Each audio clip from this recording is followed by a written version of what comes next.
IT의 신! 아신 여러분 안녕하십니까? 명절 잘 쉬셨어요? 이렇게 또 줄줄이 쉬는 날도 있어야지 사람이, 그죠? 그에 반해 이제 우리 채널 조회수도 떨어지고 있네요.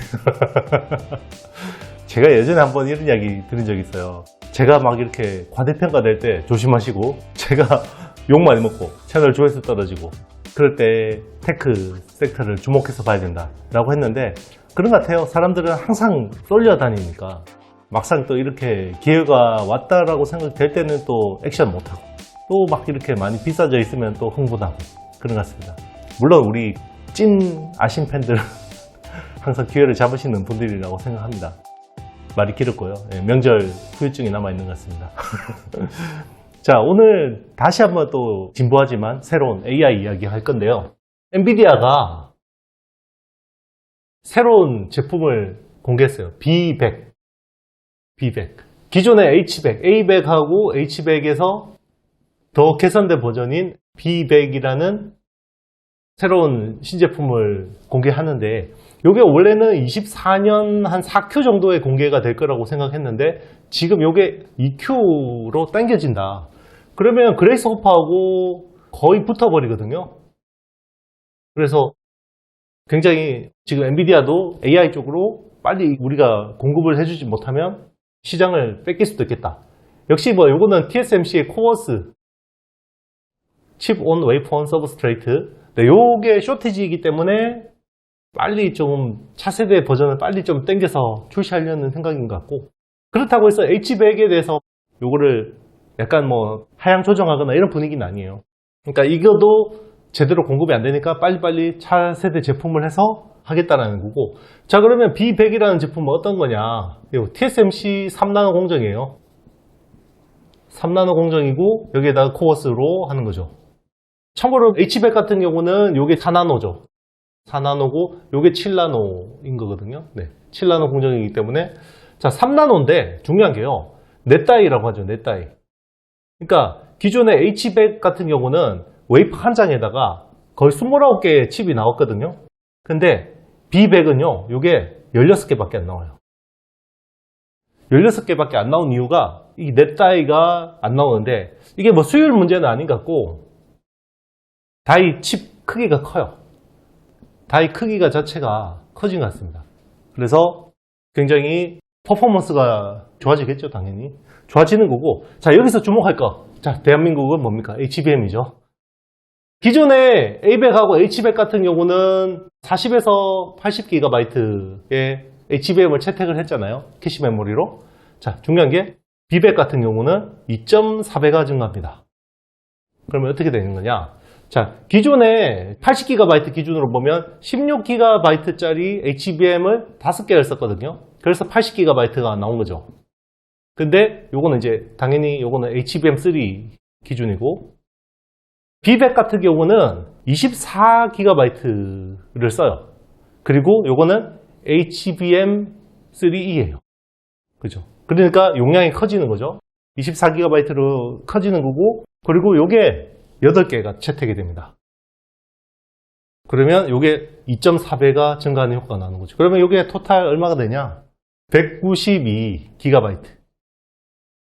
엄청 늘어나죠? 네, 엄청 늘어납니다. 그래서 수요에 대한 걱정은 없을 거다. 자, 그러면 B100이 빨리 조기 출시되면 내년에 HBM은 더 좋아지는 거네?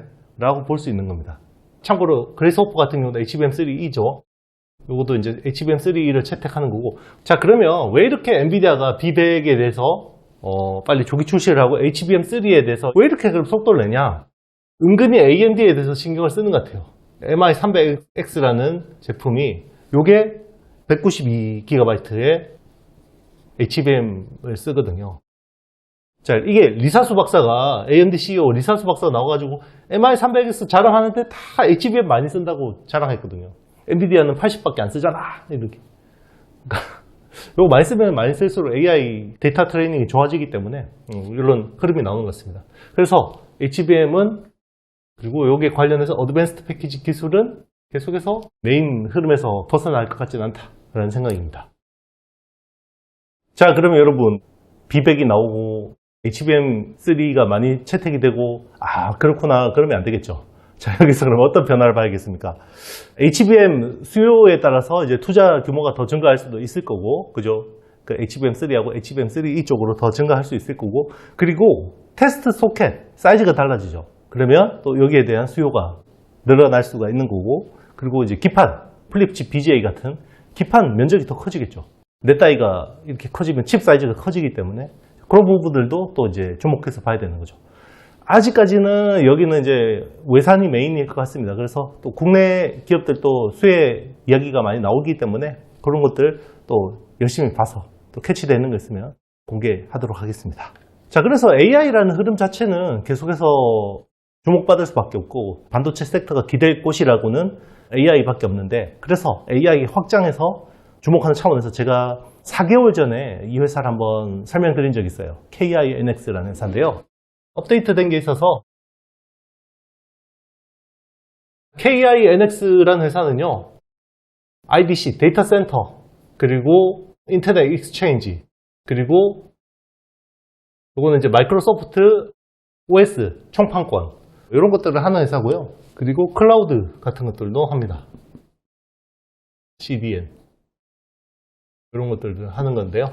IDC 쪽이 매출의 대부분이라고 보시면 되고요. 자, 매출 비중을 보면 이 IDC 쪽이 한 61%, 작년 매출 기준으로 그래요. 그리고 이게 인터넷 익스체인지 쪽이 한 9% 정도 되고, 이게 자회사 쪽이 한 20% 정도 되고, 클라우드하고 이쪽이 이제 한 10% 정도 된다고 보시면 됩니다.